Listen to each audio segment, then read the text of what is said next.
ABP અસ્મિતાની વાતચીતમાં કમિશનરે મોટો દાવો કર્યો છે। એબીપી અસ્મિતા સાથે વાતચીત કરી કમિશનરે કે બોટમાં કુલ 38 લોકો સવાર હતા। એબીપી અસ્મિતાના એડિટર રોનક પટેલ જ્યારે તેમણે વાત કરી તો અનુસાર 14ની ક્ષમતાની સામે બોટમાં 38 લોકો સવાર હોવાનું કહેવું છે કમિશનરનું।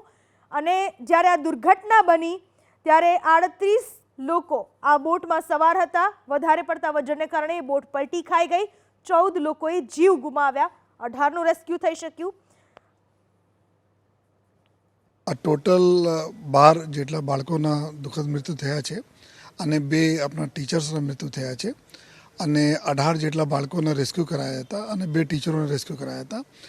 બોટ पे जो ઇન્ફોર્મેશન છે 30 જેટલા બાળકો હતા, આમાં 12ના દુઃખદ અવસાન થયા છે અને 18 જેટલા બાળકો જો છે આમાં એક જો અત્યારે જો એસએસજી હોસ્પિટલમાં સારવાર હેઠળ છે, બાકી પેરેન્ટ પાસે છે અને 2 જો ટીચર છે એના તબિયત સારી છે। જો 4 જો બોટના ચલાવવા માટે જો સ્ટાફ હતા આ લોકો બી સહી સલામત છે। જો તો આ પ્રકારના ટોટલ અગર જોઈએ તો બોટમાં કરીબ 38 જેટલા લોકો હતા। બોટની કેપેસિટી જો કરીબ 14 જેટલા લોકોની કેપેસિટી હતી। જો તો આ જો ડેડ બોડી થઈ એના પીએમના કાર્યવાહી લગભગ કાફી પૂર્ણ થઈ ગઈ છે અને બોડી બી લોકો લઈ જઈ રહ્યા છે અંતિમ વિધિ માટે।